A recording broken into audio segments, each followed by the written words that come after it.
Okay, we might get started. Thanks, Brad. So, good morning, folks. Welcome to part two of the EMSCA Collaborative Care Planning Workshop series. It's great to see so many people already in the room. Do remember just to go on and find your Slido app for this morning. We have got a poll for you and a feedback survey at the end, but also you're always welcome to pop questions in our Q&A. Last week we heard from Linda Watts about the importance of including carers in the care team, and we explored the EMSCA shared care practices and discussed the key information sharing processes with Gavin Foster. And today we'll be doing some real-time care planning with Eleanor, who's going to share her personal story with you. But just first, some acknowledgements. On behalf of the presenters of this webinar today, we acknowledge the traditional custodians of the land on which we meet virtually. For me and for my team, that's the Wurundjeri people of the Kulin Nation. We pay respect to Aboriginal elders past, present and emerging, and to any Aboriginal and Torres Strait Islander people who may be joining us today online. We welcome and celebrate diversity at EMSCA as we reflect the variety of cultures and communities that we serve, and our alliance strives for a true collaborative practice and a spirit of inclusivity for all. EMSCA recognises that poorer health outcomes are associated with experiences of discrimination and marginalisation, and we challenge inequities in the development and delivery of health and community services. EMSCA recognises those individuals and their supporters who have a lived experience of mental ill health and the important contribution that they make to the development and delivery of health and community services. So last week I introduced you, sorry, I've just got to get on the 2-slide thing. Last week, I introduced you to the EMSCA Shared Care Protocol, and we discussed the shared care practices contained in the protocol when we met in our breakout rooms. And this is what good shared, collaborative and coordinated care looks like. So for example, imagine a person called Jamie has multiple support needs. They've shared their story many times with a range of providers. So number one, the next provider that begins to support Jamie takes time to find out who's already involved with them. And then number two, they seek consent from Jamie to engage with the other providers.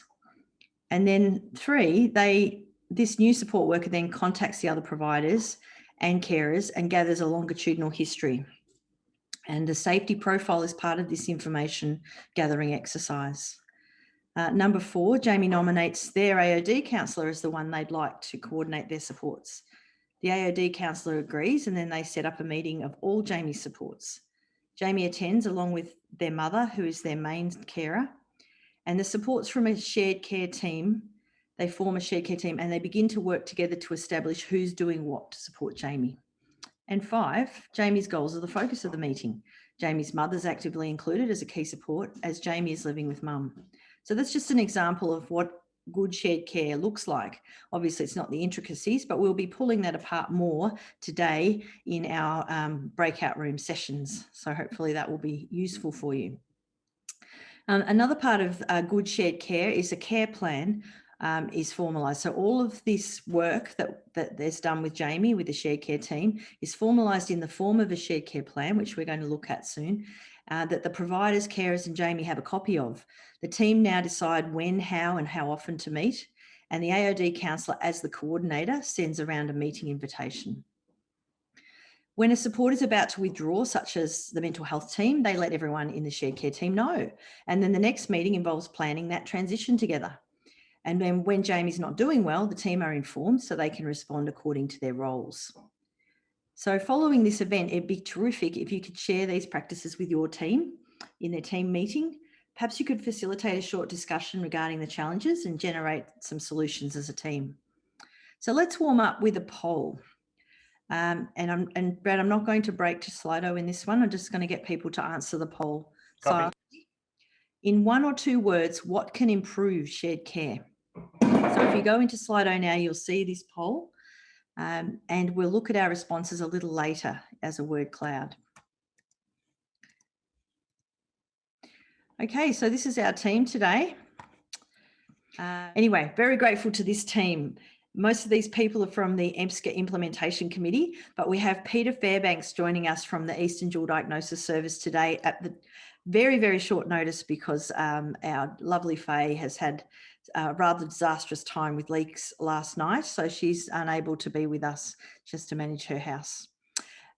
So thank you, Peter, for joining us. And Tom Lucky will be moderating the Slido, and Brad Every is our live streaming service coordinator today, and he'll be making sure things go really smoothly. So thank you. And this is, we've only got two presenters today. That's myself and Eleanor, along with all of our facilitators. And we're excited to have Eleanor Jack with us. Eleanor has a lived experience of mental health and will be working with you to develop a collaborative care plan based on her personal story. Now, this is a really challenging thing to do for anyone. And so we're really grateful to Eleanor for her willingness to do this with us. But first, I'm just going to, someone needs to be on mute, I think. But first, I'm going to share with you some insights about care coordination, and this will also help us to summarise the information from our last session.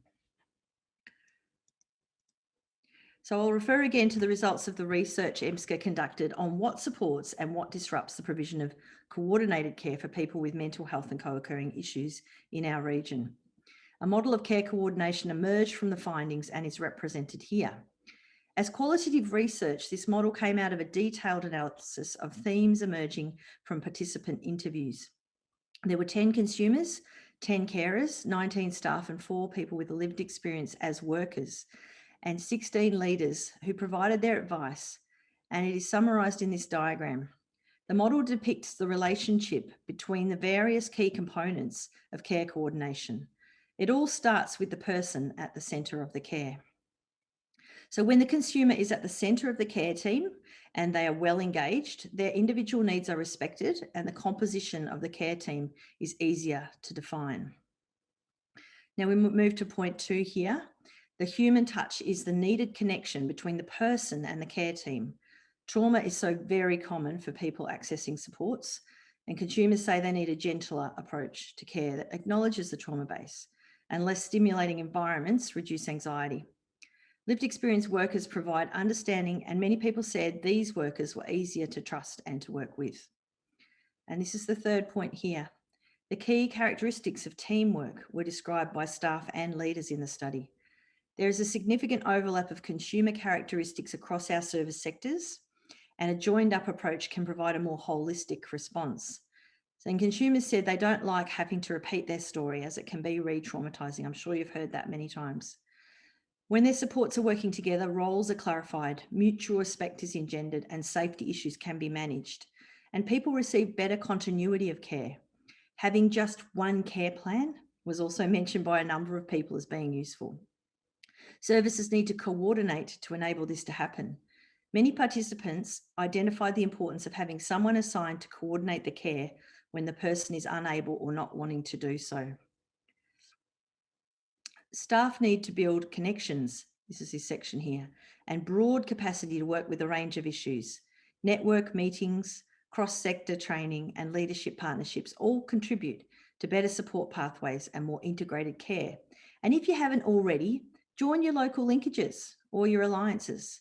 Peter Fairbanks runs the dual diagnosis linkages in our region, and it's a terrific point of contact for service providers at the coalface to meet and understand each other's roles and learn more about the services. And this final area is very important. Proper resourcing for collaborative care is often lacking, and consumers report that when staff are busy and task focused, they're not getting the support they need and the human touch is lost. A stable and well-resourced workforce can provide the continuity and integration of supports required to enable recovery. And I'm heartened to read in the Mental Health Royal Commission findings their recommendations supporting a much better resourced mental health system. The key barriers to care coordination were identified by all cohorts: service navigation, stigmatisation, inflexible models of funding such as fee-for-service models, and power imbalances at all levels are significantly disruptive to our efforts to work as a coordinated care team. These barriers were experienced across the whole of the cohorts. So there are power imbalances between consumers and staff, but there are also power imbalances between different sectors, and there's a hierarchical approach. Stigmatization happens between sectors, as I mentioned last week. And these rigid models really need to be addressed where funding doesn't allow for workers to work across the sectors properly. And if we don't know how to navigate the services, well, how are we ever going to make appropriate referrals, etc.? So all of these areas were pertinent to every part of the study. And EMSCA is working to address these barriers as a local leadership group and a consultation platform and an advocacy mechanism. And your participation in this workshop is one way that you're working towards improving care coordination. Okay, so Brad, let's take a look at the results of our earlier poll. In 1 or 2 words, what can improve shared care? Is Brad there? We just need that Slido back up. Ah, beautiful. Thank you. All right. If anybody hasn't participated yet, please go into Slido and pop in your response. But it looks like collaboration is the key here. It's interesting. This is just a very quick snapshot cloud. And later on, just before we finish today, we'll be doing the solutions generator exercise where we'll be looking in more detail at what could improve shared care. But just in 1 or 2 words, that's great. So communication, obviously, if we have good communication, frequent communication, honesty, continuity, being client-centered, having a desire to collaborate, an openness and a willingness to collaborate, integrity, excellent communication and discussion. Great. Thank you so much for that. All right, let's move on. So it's always good to have a solutions-focused conversation. Thanks for participating in that. Right. So a template was developed to accompany the EMSCA Shared Care Protocol, which I mentioned last week and talked you through. And those principles or those practices that you saw earlier are part of that protocol. But also part of the protocol is this template that we'll be looking at in our small groups. And it just provides guidance to services regarding the essential elements of a person-centered, recovery-oriented shared care plan. So today you'll be working to develop a plan on the template as it's universal in nature. It doesn't matter what service you work for, it's applicable. The key elements of shared care plan include the following: a focus on the plan owner's strengths and resilience factors, a list of their key supports, an indication that consent is given by the plan owner for working collaboratively, identification of suitable methods of communication between supports, and a planning coordinator is identified. The person's goals are clearly articulated in their own words. The roles of the various support people are outlined, and regular review times are identified. Progress is monitored and communicated amongst the shared care team. So EMSCA acknowledges that most services have their own templates for care planning, and we also acknowledge that people who have complex needs find it confusing when each service provides them with a different template. So we encourage collaborative care teams to consider providing just one coordinated plan to the consumer for them to own. And this can take any shape that the consumer wants. So it might be that they want to make a more pictorial plan, something they might want to put on their wall or their fridge, or something that is more meaningful for them. So now I'm going to introduce you to Eleanor Jack, who's going to facilitate a real-time planning simulation based on her own personal story. Eleanor is currently working as a peer facilitator at Wellways, where she delivers presentations and talks about her lived experience with mental illness and suicide. Eleanor has delivered a number of lived experience presentations over the last 6 years for Eastern Health. And more recently, Eleanor has been co-facilitating a peer group at Eastern Health. Eleanor is creative with a love and work experience in art, design, and photography. Please welcome Eleanor.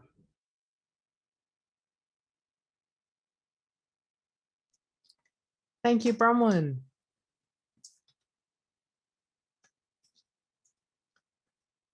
So part 1, the journey. So from a young age, I was always interested in art, design, and photography. I have a love for drawing with watercolor pencils, and I always loved doing paper marbling, which is where you put oil paints into water mixed with turpentines and swirl them around to create abstract patterns and art. So I was always very artistic. Whilst in high school, I can remember standing on the street at night taking time exposure photography to learn the aspects of aperture and shutter speed to create streaming lights of cars that went through intersections. So I always had a love for doing things differently with art and photography. After high school, I went on to study a certificate in graphic design and an advanced diploma of electronic design and interactive media. The logo that you see on the far left there is my initials, and it's my logo, if you like. So one of the projects that I did in my certificate in graphic design was to create a logo for my identity. So the logo represents who I am, and it's very timeless. And the point of the logo is that it's purple because it's my favorite color. And I like the lowercase e and j because I'm a soft and quiet and studious character. So I didn't like the hard lines of the capital letters. So the logo is kind of my stamp, it's my mark, and I use it quite often, and it's very much part of who I am to represent my identity. Throughout my childhood, I was always quiet and studious character, so I always studied hard, and I generally kept to myself. I mean, I had friends, but I generally kept to myself. I had a love of sport growing up, and whilst I participated in a range of sports, gym sports, or artistic gymnastics as it's known, was my favorite, and I focused on particular gymnastics throughout my childhood up until about the age of 18. And I went on to go into a number of competitions. There was one particular competition where I won 4 gold medals and a silver medal. And that was really a highlight for me in my sporting career. I retired from gymnastics when I started studying the certificate in graphic design. However, I returned to another gym sport related to artistic gymnastics, which is called tumbling, which is sort of the stuff that you do on the floor in my early 20s while I was working as a graphic designer. And Brad, I can't seem to move the slides. Is it stuck? You still have control. Yes. I'll click it in, try that. Yep, thanks. So at the time I was living at home, working full-time as a graphic designer. I was actively engaged in sport with tumbling, and then things started to go downhill where I had to work 3 days and 3 nights without food or sleep to correct mistakes. I was forced to make mistakes, and I was being bullied into doing things, and people weren't listening to me in relation to what work I was doing and the directions I was being given. And I actually had to put up with workplace bullying and harassment. This was my first attempt at suicide whilst at work, and it eventually led to a psychotic breakdown where I had a psychotic episode and made my first presentation to the police, who drove me to hospital to admit me for an assessment in the emergency department.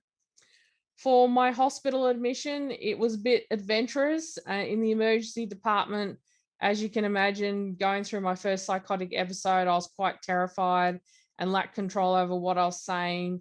And I was terrified that the nurses were going to hurt me because it was my first episode and I wasn't be able to comprehend what was happening.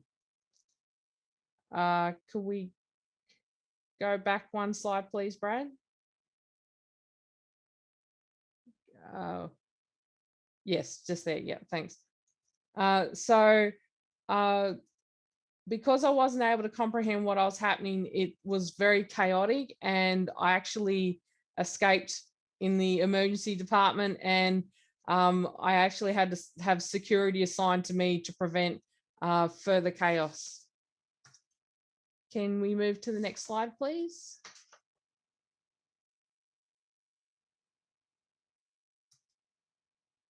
Okay, so what happened while I was in hospital? In psychiatric hospital, the carers experienced for my parents, even though they'd been divorced since I was 5, they were always there to support me.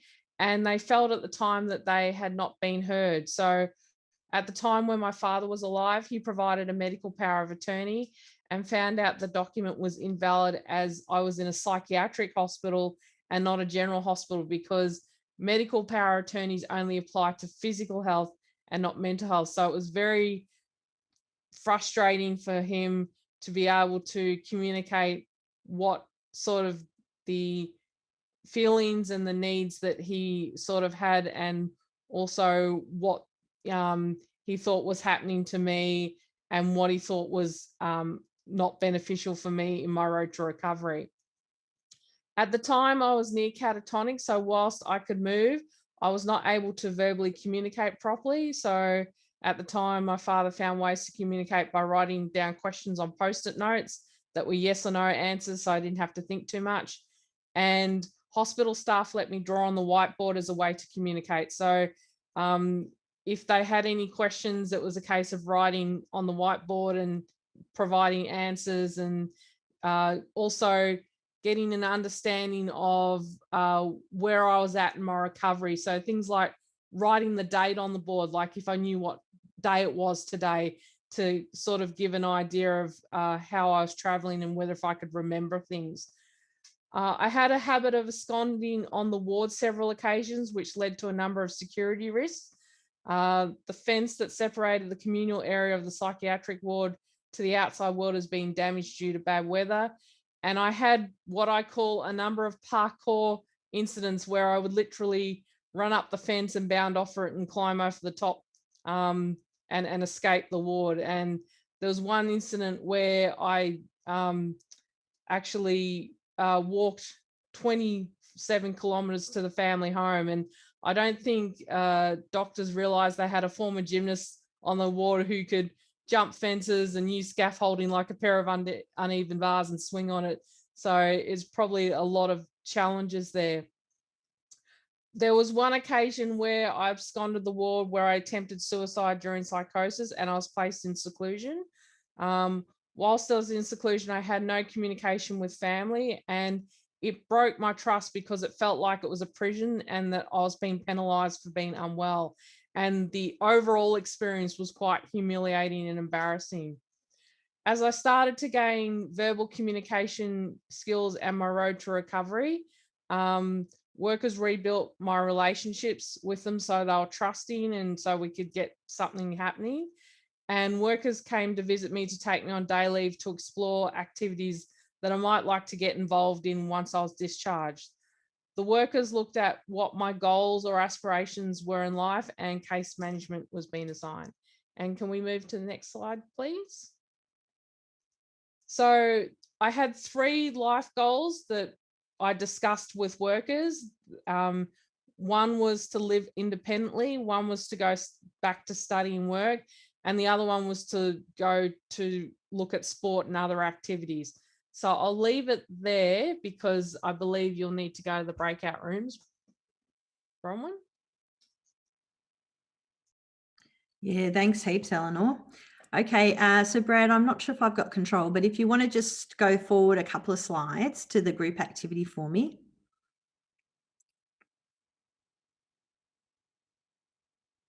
Great, thank you. That's it. That's it. Beautiful. All right, so we have 6 breakout rooms today. And Brad, have we got some reasonably even numbers in our breakouts now? And I can hear him. They're okay. Yeah, they're good. Good, that's great. We don't want just I'll to... send you a screenshot just so that you can see where we're at. Thank you very much. So we're about to go into those breakouts, but I'll explain the activity again. So during that presentation from Eleanor, our facilitators were taking notes. And when you're going into your breakout rooms, you'll have a discussion as a shared care team about what Eleanor might need. And obviously you'll be coming from your own perspective, from your own service perspective, and that's exactly what we want you to do. So having a think about how various roles might contribute. Also talking about what do you think might be reasonable short-term or long-term goals for Eleanor, how some of the safety issues that Eleanor's raised might be managed as a shared care team, and talking about who might be a coordinator for that group of workers for Eleanor, to help Eleanor. Now, Eleanor's going to pop in, so she won't be in your group maybe in the first few minutes, and so you might have to do some exploration without her. But then Eleanor will pop in, and she'll be there for 7 minutes or so to chat with you. So be ready for when Eleanor comes if you're not the first group, and when she comes, then you can have some good key questions, and then you'll be able to plan the Eleanor's care with her. All right, so hopefully you'll enjoy this exercise. It does go for an hour, and then we'll be having a break. So everybody just make sure you turn on your video and microphone when you get into that breakout room so we can introduce ourselves first, and yeah, enjoy. Opening rooms. Thank you. Oh, don't forget that you can stay in that room until Brad brings you out too. Okay, folks, welcome back. Now, Eleanor's going to tell us a bit about what happened, but not just yet. We're just going to feed back to the room. And so I'm just going to invite each facilitator one by one to feed back what they found in their care planning sessions.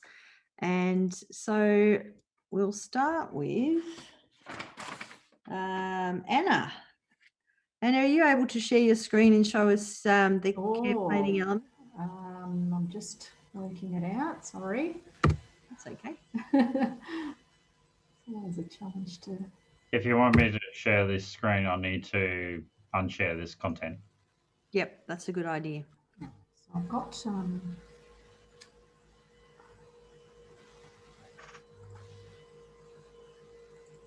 All right, sorry, I'll try.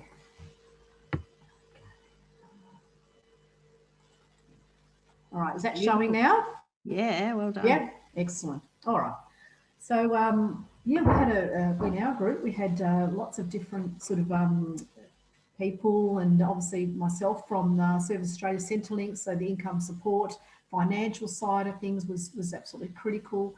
We had, Uniting, we had Campbell Page, we had Latrobe, we had quite a few, a good range of people, and from ranging from tenancy and NDIS and things like that. So we looked at obviously the 3 key goals as expressed by Eleanor. So obviously the living independently,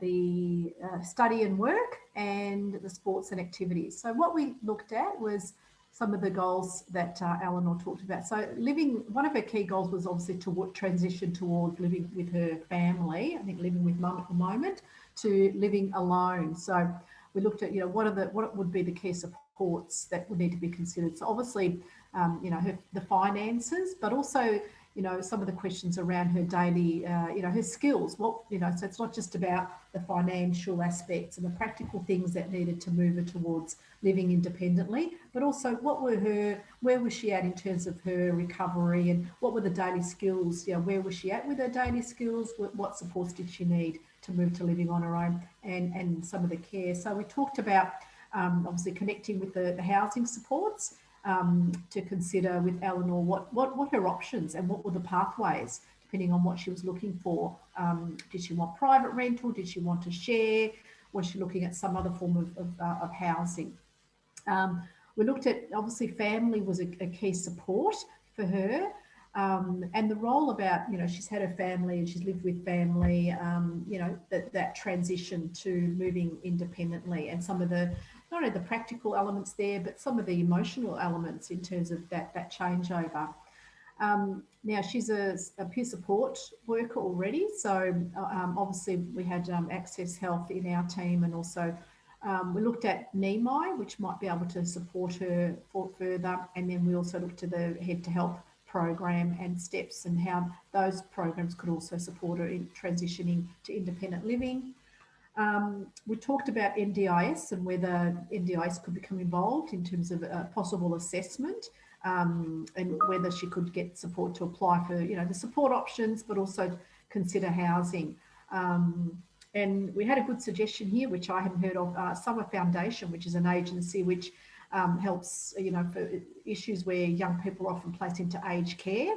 But they could also provide some, again, for resources, some information around housing options and pathways.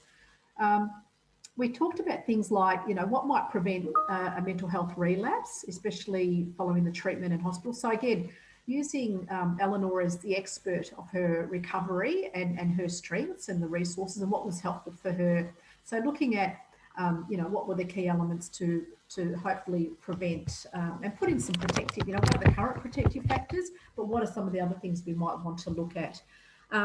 We looked at work-life balance. Was one of Eleanor came in and said work-life balance was a critical thing as part of her goals to help minimise the relapse. So we asked some questions around, what were the warning signs that relapse was starting to occur? So not when it hit critical phase, but what were some of the things that were starting to cause some stresses for her, and then put in, some backup supports. What are her resources, and bringing her care team into place. So the self-care planning was critical. So how to identify aspects which indicated that relapse was starting. We looked at the private rental, if that's something she was interested in, and whether an NDIS coordinator could help to assist her source and also to get family support around the private rental market, and also from a funding perspective to look at which agency could help her out with startup costs. So we looked at Office of Housing. She could apply as a medical priority to help her with, and even though there were some challenges around that, but they might be able to assist with startup support. We looked at another option might be a financial counsellor or advisor in terms of some budgeting and developing some independence and planning around what she would need and how she would manage her own finances. Did she have her own, just her own bank account? How does she manage that? Or was that something that she needs some support around? Experiencing success and working with Eleanor to look at what she can manage. So, sometimes these workers come in and we've all got best intentions and we come in and make plans, but it's really, really critical that Eleanor was at the fore of that. What did success look like to her? How would she know if she had taken that first step towards transitioning from family to independent living? What would that look like? And as we know, with some of these, with recovery and these new plans, it's, one step forward could go a few steps back. So again, planning around that and putting some supports in place and putting that on the table, I think that was critical, that communication. We wanted to obviously use a strengths-based perspective and planning process. So looking at what were her strengths, current strengths in how she would go forward, and really having her at the fore of that, and who she also wanted to include from an informal and formal perspective and supports. General community engagement and connection is critical. We thought that would be critical to make sure that she continued that community engagement and her relationships, not only from an individual perspective, she's got family, but, who were the care workers that would be, would help her to manage and support her, but also what other community engagement and connection could she link in with, and and relationships was very important to her. And also we know that relationships are very important to recovery. One of the other strengths we saw was that she was in a peer support role, and feeling that she was giving back, because we, some of the, when she was talking about her gymnastics and, she was competing and getting, trophies and winning gold medals and all that. That was really, really important for her in terms of it's something that she had achieved, but she was also able to give back. So we saw that as quite a big strength for her, and also talking in forums such as these ones, sharing her lived experience, feeling valued and acknowledged about what her experience is. The other suggestion was made was connecting with other peer support workers. So her networking, and if there wasn't a network already, is she could maybe initiate her own peer support network, and discussing that with a peer coordinator. With the study of work, she's obviously completed the certificate for, but she was keen on some further studies in TAFE and exploring that. We thought NDIS, that if she was able to link in with that, might be able to help her with exploring study options, depending on her current sort of health, functioning and capacity, exploring employment options in the open market, and getting some support around startup costs with that. Looking at eligibility for job seeker payments, having a job capacity assessment in terms of, what would be the appropriate linking in with the, would it be a DES provider? Would it be some other job active provider to help her to, maybe provide some funding with courses and upskilling, interview skills, letter writing, etc. And then once she secures employment, getting some support through work support work. They're called in-work support workers. Sports and activities. She was interested in looking at the activities she'd already done, but also some new activities. Inter-club and inter-school sports she was very keen on. Her art and photography was important to her. And she was also interested in doing some sports with her family, maintaining that family connection. So we looked at neighbourhood houses and neighbourhood classes, community supports in arts. Her strengths was, her actual interest in sports and arts, because that was her connection, and protective factors to reduce possible relapse. Again, that connection and doing things. She was interested in individual and team sports, and she also had a strength in the doing competitive sport. We talked about art, possibly looking at community exhibitions, community art spaces, meet-up groups online and face-to-face for her photography and her art, because we thought connection's very, very important. Someone mentioned, karate, that's a really good, transferable skill. She was interested because she liked the very active, and gymnastics, you could use a lot of the gymnastic skills in karate. We talked about art therapy, how she could use that for herself, but also in her peer support role or any other community role. Yoga was also mentioned, which was very good, again, as part of her self-care, physically and mentally, as a positive activity. Now, in terms of who would be responsible, we thought that Access Health, we had Access Health in our group. Access Health could play, Access Health and Community could play a key role as part of that care coordinating role. And her care team would include Access Health, housing. So we have a worker from Uniting that works on tenancy and housing. Obviously, Services Australia for payment-related income support. A financial counsellor, we talked about each, to help her access NDIS.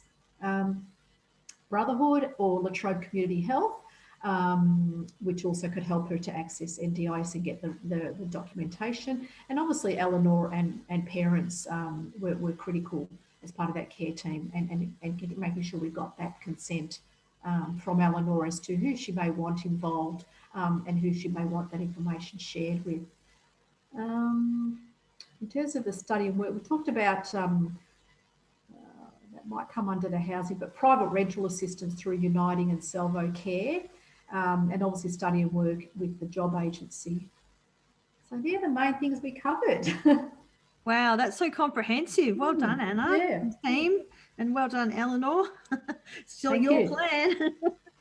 Okay, so it looks like there'll probably be quite a bit of overlap, of course, when we go through the various plans. So it's probably just about facilitators picking out the key points that they think might be points of difference, or where you wanted to expand on something. Anna, did you have a coordinator in that group? Did you decide on who might coordinate the care team? Yeah, so we said Access Health, Access Health, and Access Health, and Community and Services. Yeah, terrific. We might go to Tom's team next. Sure. So you can unshare your screen now, and Tom's going to share his plan.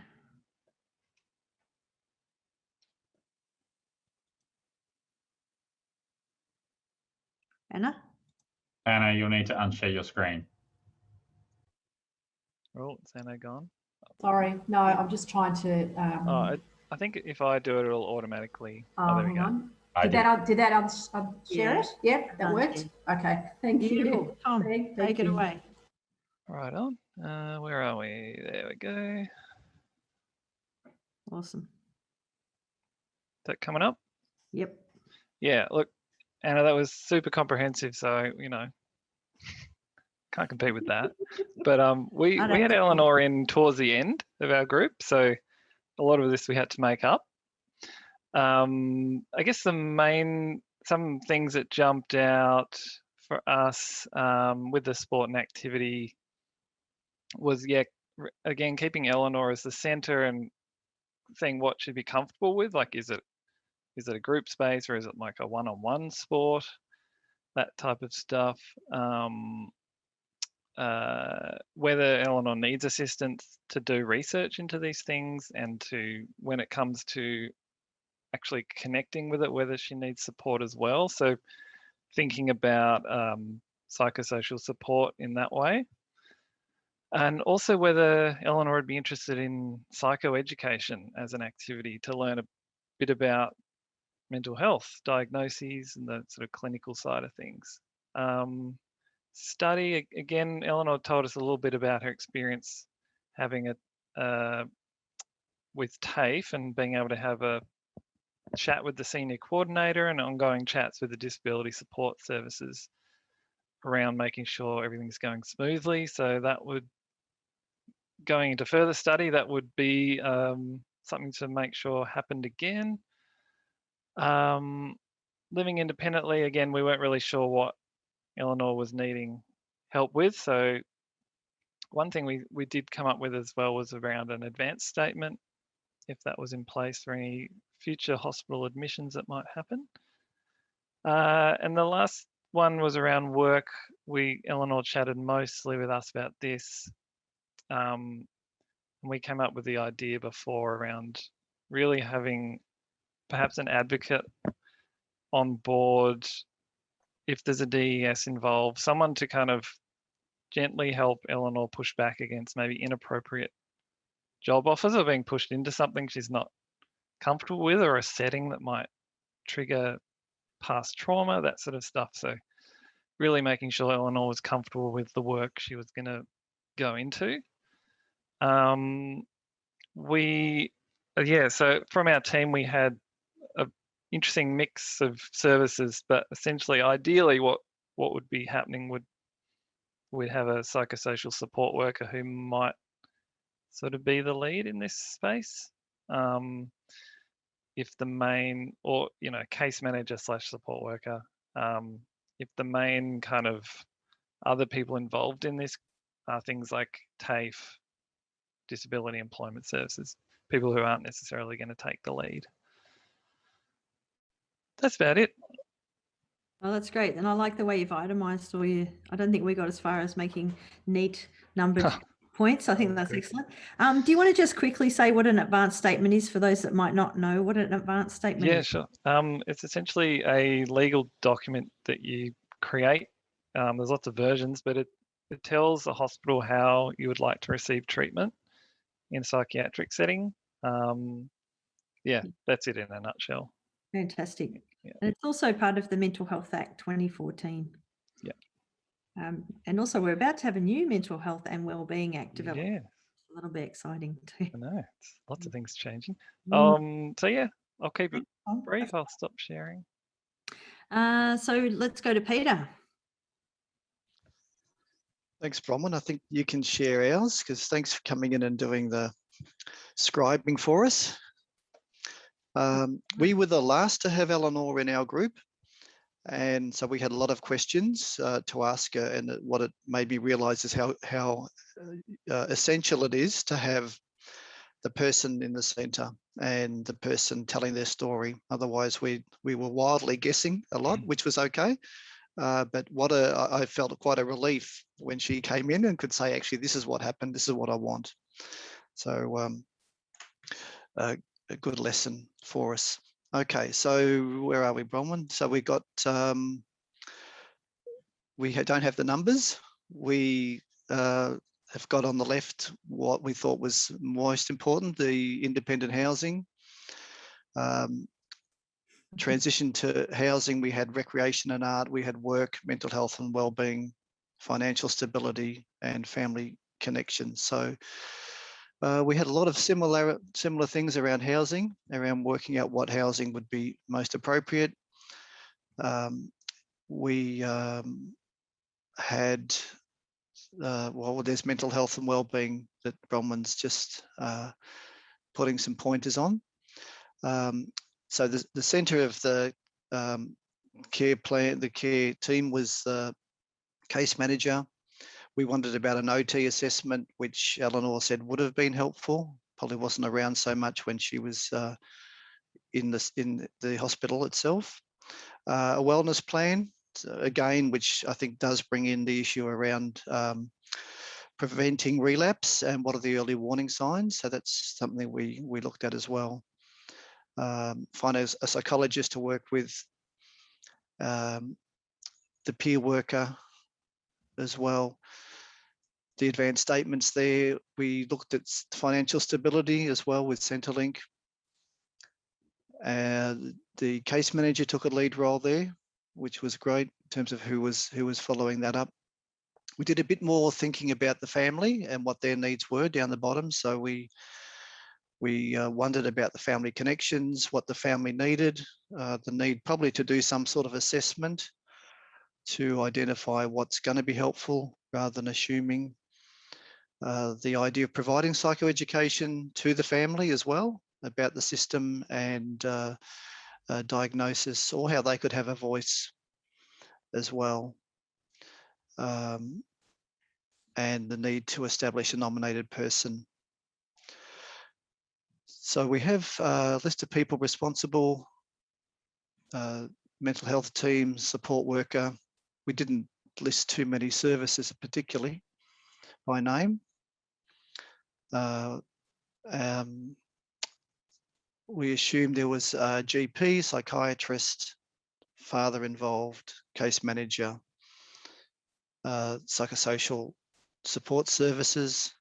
We thought perhaps that there would be some community legal involvement or input, given the issues around workplace bullying and harassment. We actually didn't get to ask that, but that would be good to look at, to think about who else is involved. That's about it in a nutshell. Yeah, and just to emphasise too that Eleanor was able to identify that her mental health community team were coordinating. Her case manager was kind of the coordinator of the plan. So that was good too. All right, thank you. Kate, do you want to share with us now?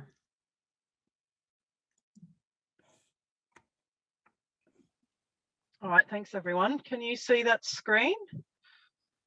Yeah. Yeah, great. So very glad we're going at the end, because we took a much more focused approach and didn't get the broad, but that's been covered beautifully. First, I want to talk about the support coordinator. So initially, well, our group was filled with support coordinators, so NDIS support coordinators. So that's also why we funneled a lot of our conversation into what we knew as support coordinators. But right at the end, and so I'm talking up here at the very top part of who's going to navigate this care plan, there was a great nugget about, yeah, we hold a lot of the, as support coordinators, we hold a lot of the responsibilities and action items, but is there actually space in a 70-hour NDIS plan to be the holder of the care plan and the creator of the care plan? So that's when we added in that our feeling was the mental health case manager could be well positioned. And as you just said, Bronwyn, that was the case for Eleanor. So we didn't know that. We had Eleanor join our group right at the beginning. And the other thing that was worth mentioning was frequency of review. So obviously, once this is created in collaboration with Eleanor, we want to go through it with her and talk to her about how often she'd like to review it. But as a standard, we thought every 6 months as a minimum, or when there were changes or a new service was came about, or a crisis, for example. So I'll move down to our collaborative goals. So I'm only going to take you through the living independently, and we had 2 goals for that, and the participating in sports and activities. So yeah, as I said, from a support coordinator NDIS perspective, we were very fine-grained, and that's okay in this instance. That was so very beginnings of identifying a need. So by engaging an OT, and then providing Eleanor with the choice of which OTs, and then making the referral and connecting, once the referral was made, connecting the OT and the mental health case manager to talk about the clinical history and obviously with Eleanor's consent, and could happen with Eleanor there as well if she wanted, but to provide the OT with some of that background. Eleanor and then the OT would meet, and the functional assessment report would be completed and obviously discussed in detail as many sessions it took for Eleanor to feel comfortable with the outcomes of that report, and shared with a care team meeting to discuss those report findings if relevant, and with her consent and presence. The next step for our living independently, this was obviously not taking into consideration everything other people have mentioned, for example, financial and actual block and build situations, but we just honed down into what it would be like to have supports in home with meal preparation. Discuss types of supports available, again, with Eleanor, get what her desires and needs are. Gather and provide to Eleanor the 3 options that we've found, and maybe have an intake meeting with an organisation and maybe complete a service agreement there, or not, because on the maybe Eleanor is, 4 here, check in with Eleanor about how the support, okay, so say we've got the support worker, we've done the service agreement, she's had the support, we also want to make sure we check in ideally after that first support, and then going forward as she would want, maybe that's a week or 2 or a month or 6. We'd then be completing a 9-month report indicating the goals achieved and making recommendations for the plan, and review that report with Eleanor and make changes as needed. And one last one to go through for our section is participating in sport activities. So we were making the assumption that Eleanor wants to explore her options in regards to a support worker, because she's feeling like she wants someone to attend with these activities with her, but is not sure who the best person is. And so we go back again to choice. So we're identifying in detail what qualities Eleanor values in a support worker, and we might then, and what they'll actually be doing.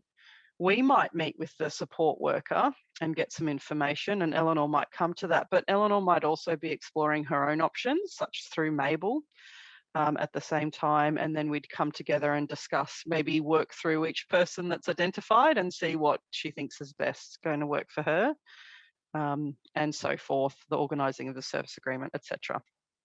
So that was a very fine-grained approach, Bronwyn. What I'm loving about this is you've got the whole NDIS lens on it. Yes. Eleanor, I'm sure this is, something quite different for you. You probably haven't had to go that part of the journey, but this is so good, because that's exactly what we do now when helping people to work, and it's so much more detailed. That's right. There's a lot more nuance to the planning, and Eleanor's going to get an opportunity to respond to us all in a moment. So we've got Rose. I think that's our last group presentation back.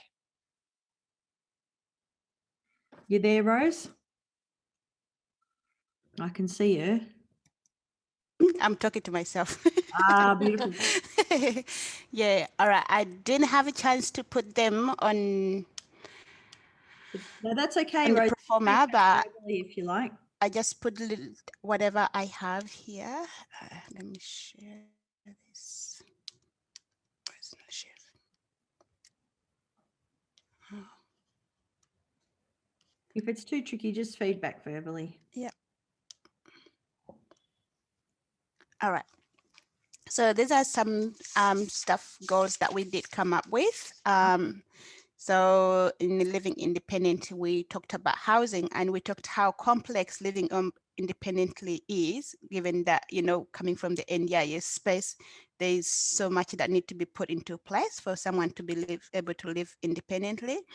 So we talked about connecting to housing. So looking into what independent living looks like for Eleanor and what that would entail. So thinking about things about financial counseling in regards to budgeting, as well as independent living skills. So having to build Eleanor's independent living skill to be able to budget cleaning, cooking for herself, doing shopping and stuff like that. So we talked about all those kind of things.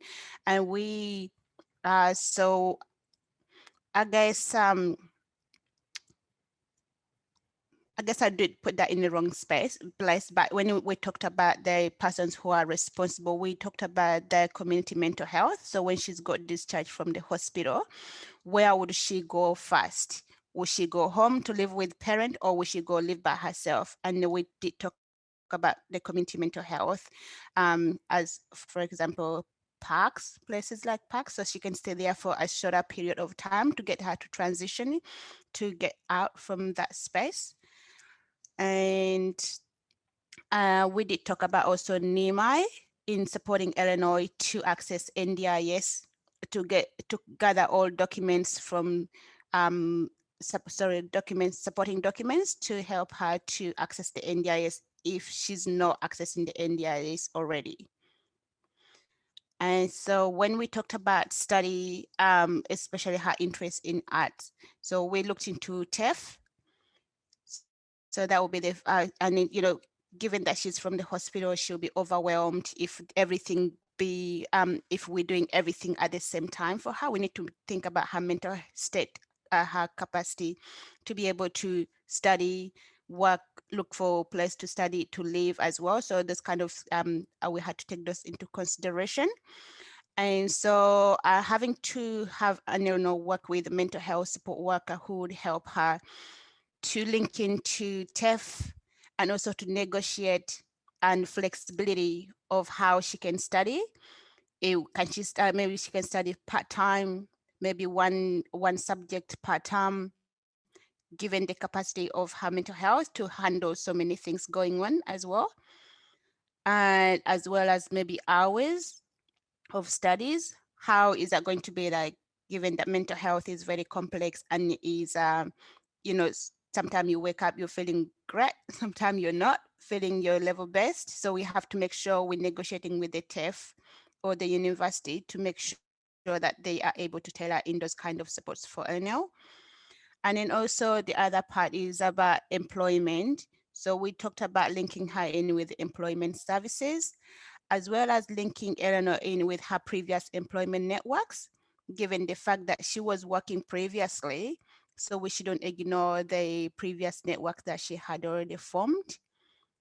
So those are the people that she could get in touch with as well, that say, look, this is what I'm looking for. And I guess where she used to work before with her employment network, though people will be able to understand her mental health state and maybe tailoring in her flexibility to work given, and how she feels. And sports and recreation, so which is a gymnastic, and linking her with the support groups as well. That's one other thing that we talked about. And having to have Eleanor to working with the family, so the mental health support worker being there, as well as involving the family to transition Eleanor into the community, because she's still coming from a hospital, being secluded under strict conditions, and putting her out in the community to access these sporting recreational activities in the open space. There's so much noise around. So we need also to put that into place, that, transitioning her in slowly, maybe an hour of, recreational activity, and also see if something that she would like to continue in the long term. And so when Eleanor also did get into our group, we did ask her a few questions, and one of that stood out for me, that we asked her, what is one thing that she felt that could have been done differently during her time? And then she says she wished that supports were being mechanized, support mechanism were being put into place. That was one of the things that she really wanted that to be the most important thing. It's great that you asked that question. Excellent, Rose. Thank you so much. Yeah. Interesting too. I mean, in our group also, we were talking about, one of our members brought up the idea that one of the key recovery areas would be to restore a sense of safety. And I think you really covered that well, Rose, in your presentation. Back one, please, Brad. And I think that is just underlying a lot of what we've talked about was, that idea that obviously Eleanor felt quite unsafe and had a really negative experience, and that needs to be actively addressed.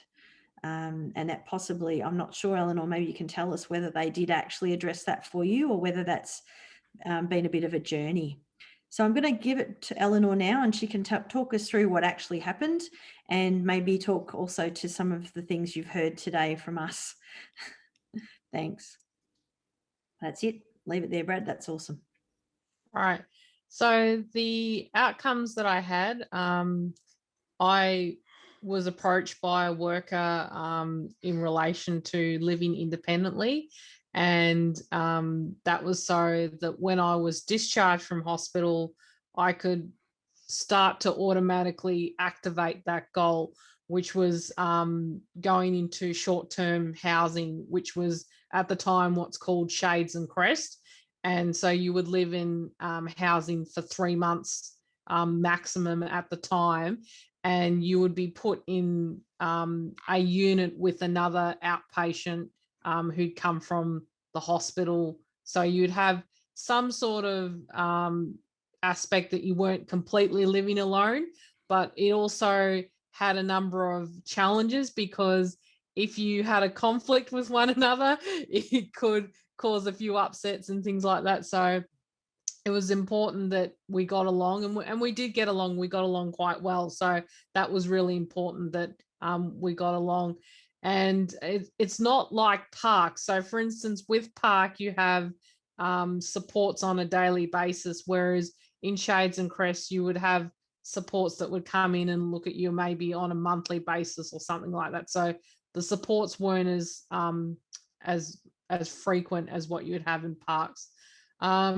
So Shades helped me provide private rental. So they gave me a reference, and they also helped provide some financial support in relation to the first, it was the first month of my rent.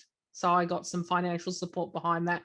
And also my family wrote a reference on my behalf too, to strengthen that base, to be able to say, yes, I live well and I look after things and I don't trash the place or anything like that. So I've always been a good tenant. I pay my rent on time. I keep things respectable, and I always have good reports. So that's really nice to know. And I've been living alone independently for the past 14, 15 years. So it's been quite well.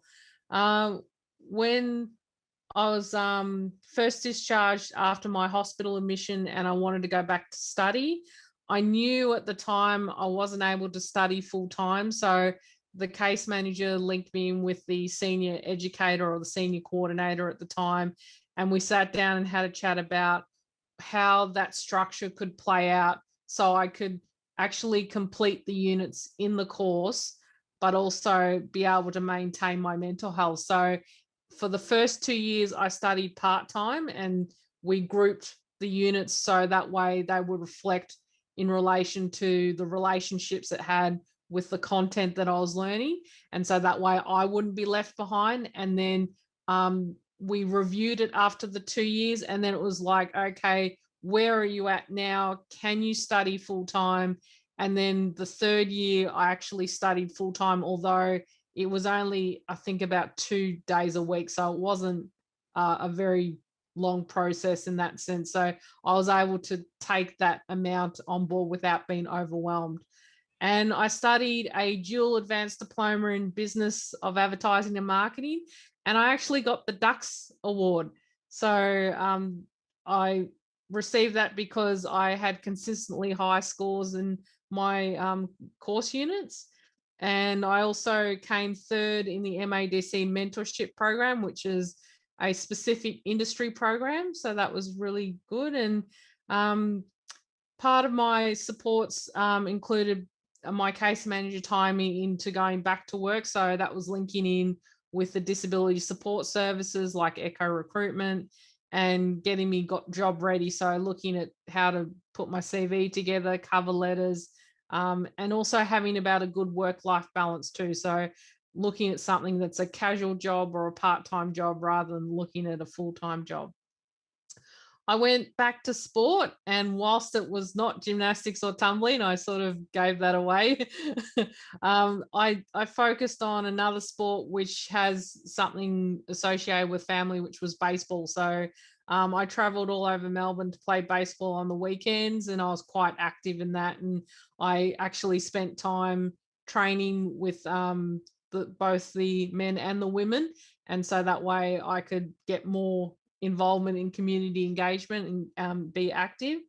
And when I was case managed, one of the other activities that I liked was LifeWorks, which I was introduced when I was still in hospital. I actually went out on a day visit and saw what activities and facilities were around, and I liked what I saw. And LifeWorks gave me an opportunity to actively engage in a range of activities like art, music, social outings, cooking, gym exercises. You could play table tennis or pool, and you could drop in for a chat on a weekly basis. So that's it.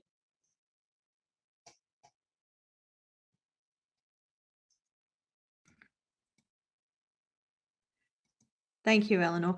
Brad, if you could move the slides, please. I don't think we need a break right now. Have I got We control? can have another one. I've just given you control. Thank you. So thanks for that, Eleanor. And so it sounds like we were reasonably on track, but I think having you in the room was amazing, and it was so good to be able to ask you direct questions about your journey and how that all panned out. Have you got any comments about how that experience was for you? It was interesting because in comparison to, I mean, I did eventually relapse about 8 years later, and the comparison in regards to what services are around now in comparison to what services are around back then, it's completely changed. So having services like Park to have support around your daily living, and the aspects of having a daily support rather than just someone once a month or something coming in that you could ask questions, that if you had a bad day that you could actually go and have a chat to someone.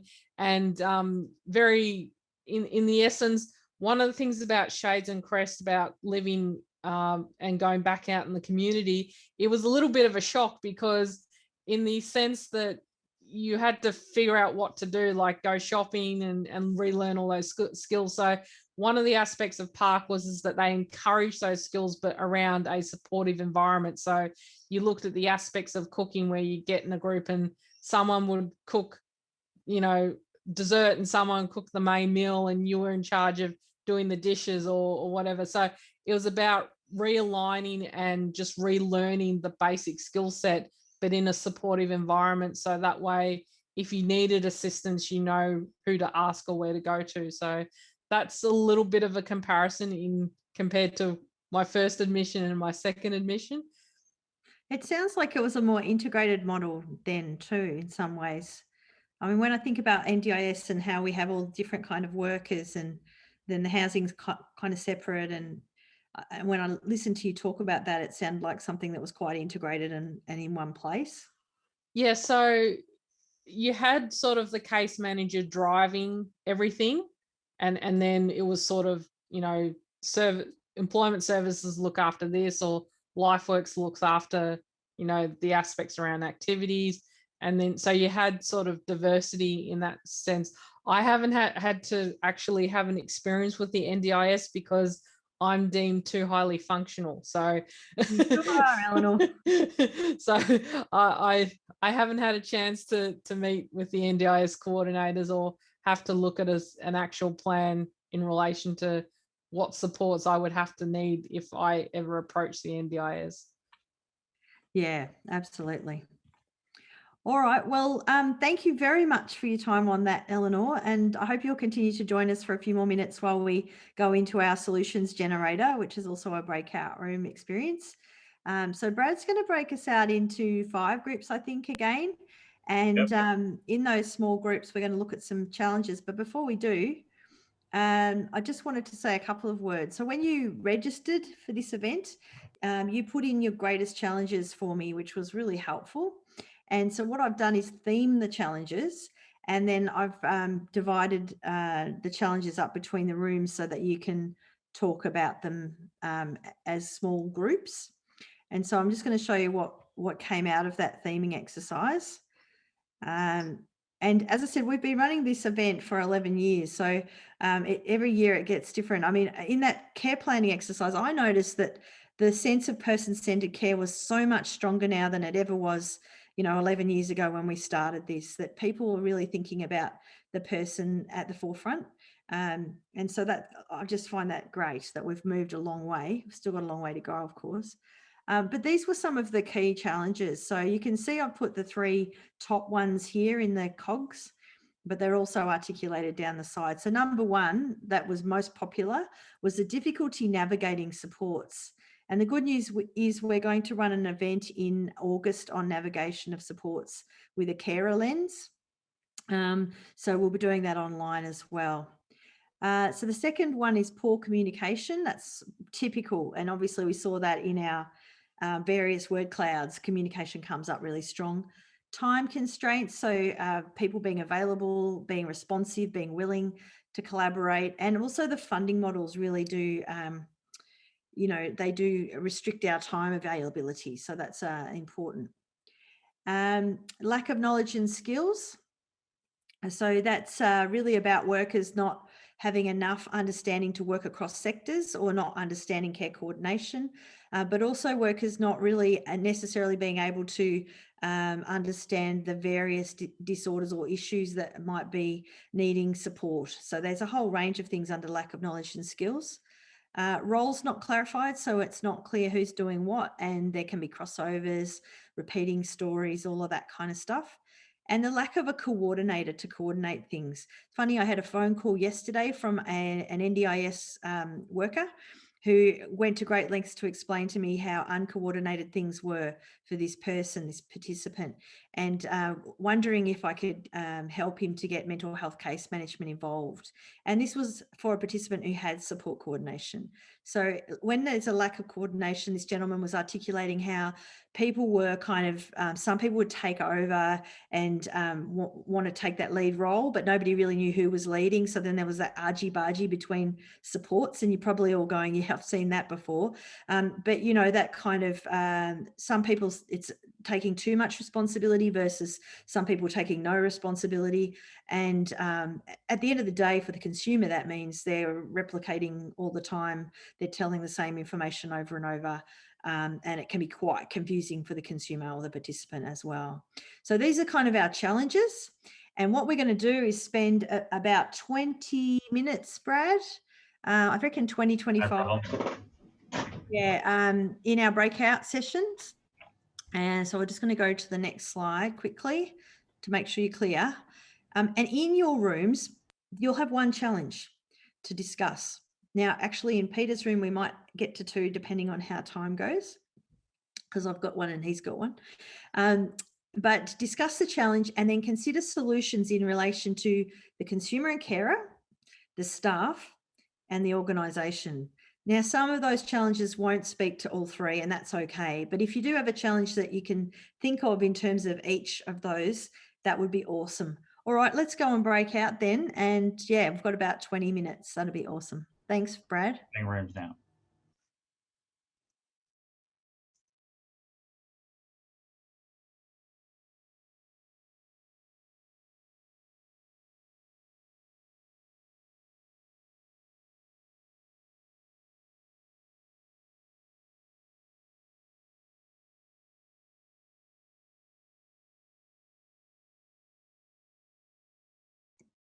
Okay, welcome back, folks. Now, we're not going to feed back to the room on this one because it's coming to the end of our day. But what I am going to ask each facilitator to do is to just put their notes into a Word document for me and send them by email to my SciFunk email, please. And then I'll collate that information and send it around to you all. So you all get a summary of some of those solutions that we came up with in our breakout sessions.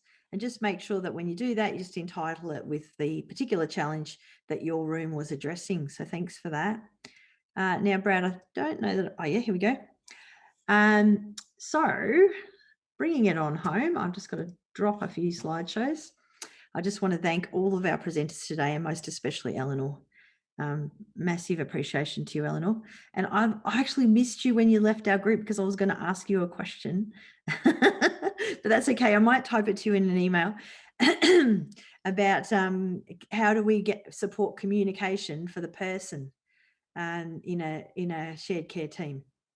So for the participant, for the person, because I thought you might have some really interesting insights on how that might work.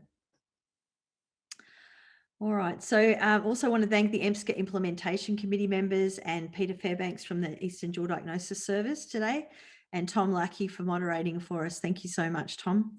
And Brad Every from Live Streaming Services. Please keep Brad in mind if your organisation is running a streamed event. He does make things so much easier for you.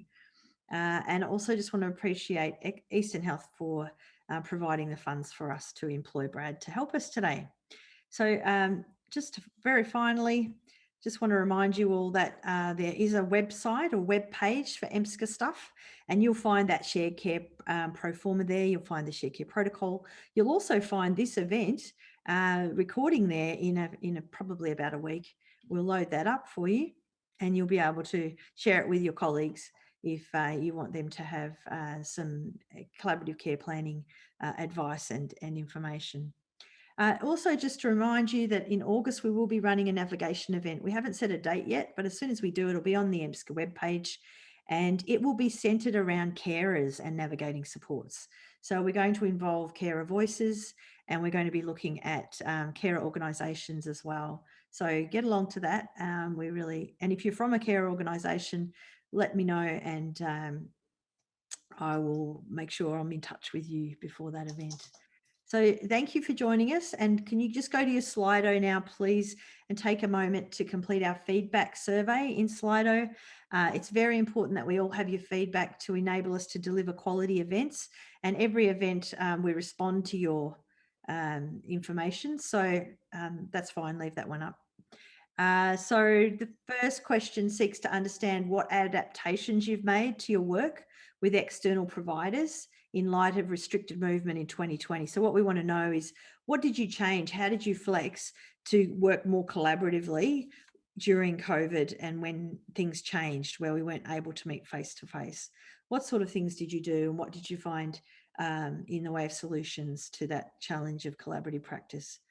So if you can please go in and answer this now, and we'll see you at the next EMSCA event. Thanks, folks. Thank you. Bye, everyone. Thank you. Bye.